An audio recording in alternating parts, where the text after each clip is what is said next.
अस्सलाम वालेकुम व्यूअर्स। मैं हूं आपका होस्ट शारिक जावेद, जर्मनी के शहर म्यूनिख से।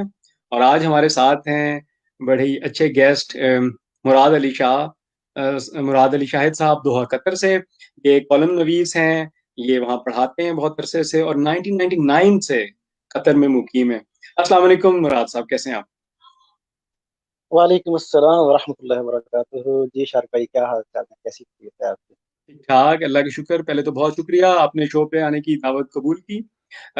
आज हम इस सेशन में कई चीज़ों पे बात करेंगे। बहुत सारे लोग कतर के जरिए ट्रैवल करके आते हैं यूरोप। कतर एयरवेज का तो सुना है, लेकिन कतर के बारे में ज़्यादा नहीं जानते। तो मुराद साहब वहाँ पे 1999 से हैं, जो तकरीबन 21-22 साल हो चुके हैं इन्हें कतर में। वहाँ पे वहाँ पे उस्ताद हैं, तो इनसे पूछेंगे वहाँ पे आज हम कि जो उस 99 और आज के कतर में क्या फ़र्क है। यकीनन बहुत डेवलपमेंट है, इसके बारे में बात करेंगे। दूसरी बात करेंगे वहाँ के तालीमी निज़ाम के बारे में कि कतर का तालीमी निज़ाम कैसा है, स्कूलों का सिस्टम कैसा है। उसके अलावा बात करेंगे जो हमारी कम्युनिटी है, पाकिस्तानी कम्युनिटी, इंडियन कम्युनिटी, जो देसी कम्युनिटी है, साउथ एशिया के जो लोग हैं, उनकी कंट्रीब्यूशन क्या रही है कतर में।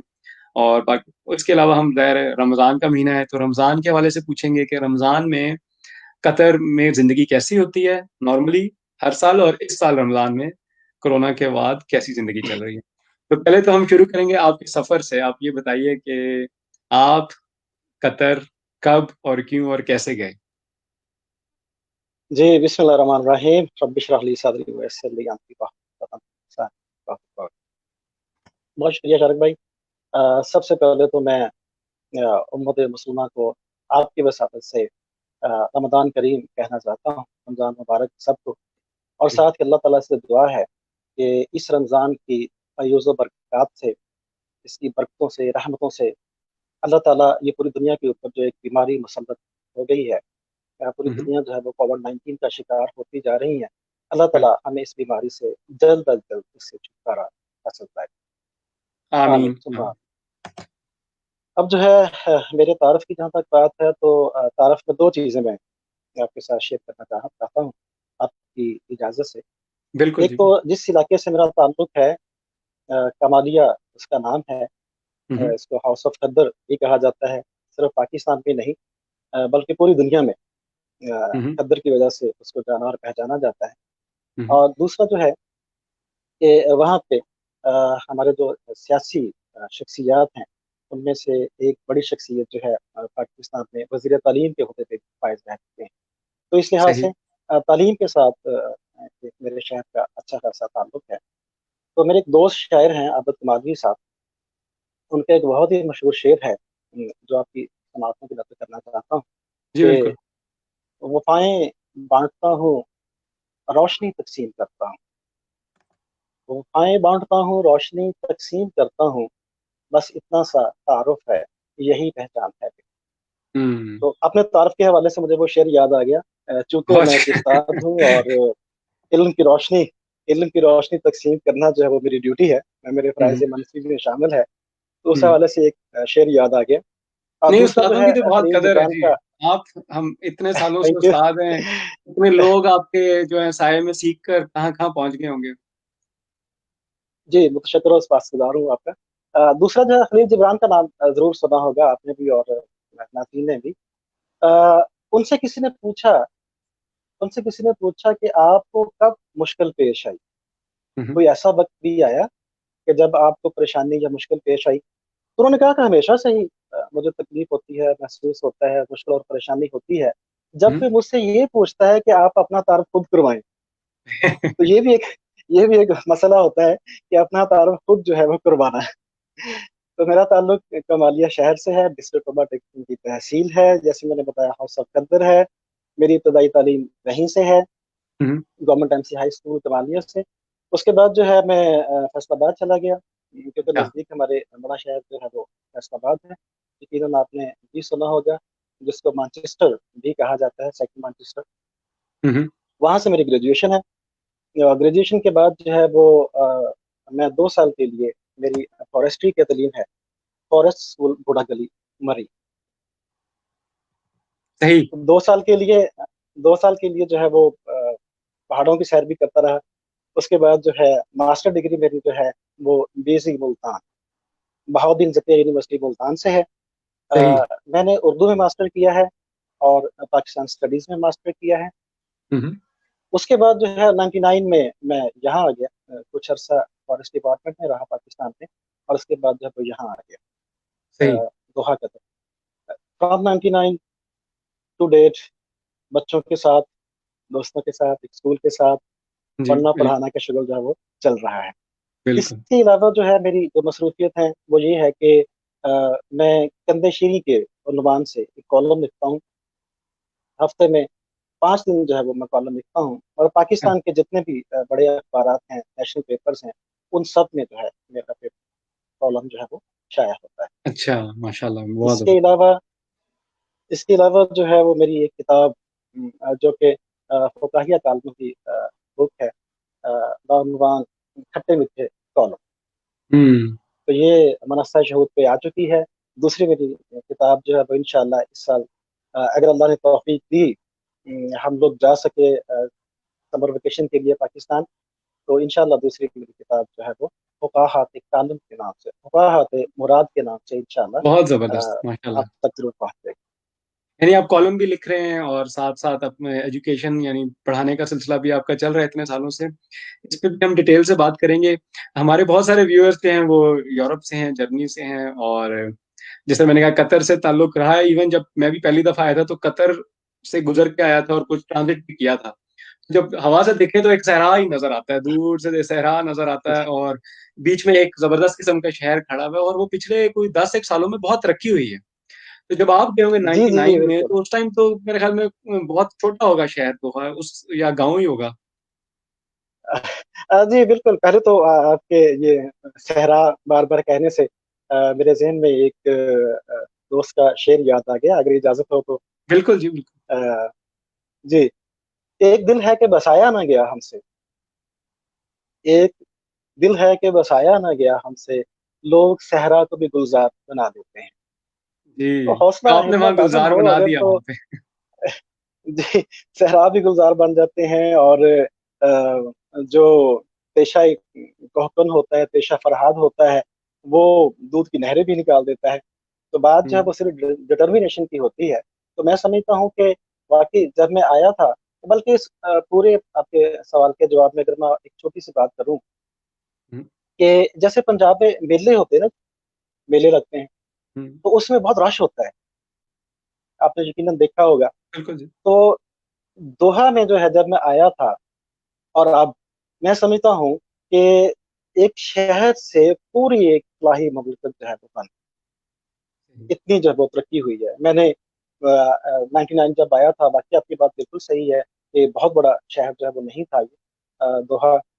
तो मैंने अपनी आँखों से देखा कि यहाँ शहर जो है वो जैसे एक फलाही रियासत, एक वेलफेयर स्टेट जो है उसमें कन्वर्ट हो गया। लोगों की अखलाकियात को मैंने तब्दील होते हुए देखा है। यहाँ की मुआशी तरक्की जो है वो उसको बढ़ते हुए, बल्कि बहुत रैपिड चेंज जो है उसमें मैंने बिल्कुल जी। आते हुए देखा है।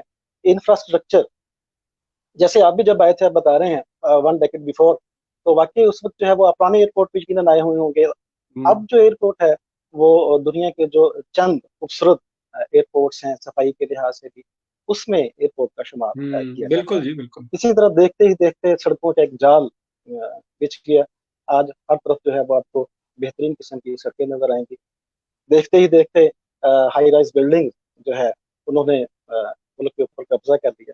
2006 में मुझे याद है एशियन गेम्स की मेज़बानी कतर ने की थी, और सही। अभी इंशाल्लाह पूरी दुनिया को पता है कि 2022 फुटबॉल में का वर्ल्ड कप भी फीफा एक्सपेक्टेड है वर्ल्ड कप भी 2022 में। बिल्कुल बिल्कुल, वो एक्सपेक्टेड नहीं है, इंशाल्लाह वो काउंटडाउन इनका स्टार्ट हो गया है, और इंशाल्लाह 2022 में पूरा इरादा है, इनकी पूरी तैयारी है, जितने भी स्टेडियम्स इन्होंने जो है वो बनाने हैं, वो उनके ऊपर ज़ोरों-शोर से काम चल रहा है। बल्कि लास्ट ईयर इनका एक कासल अमीरी कप होता है, जैसे नेशनल गेम्स होती है ना, इसी तरह से यहाँ पे फुटबॉल का एक नेशनल गेम होती है।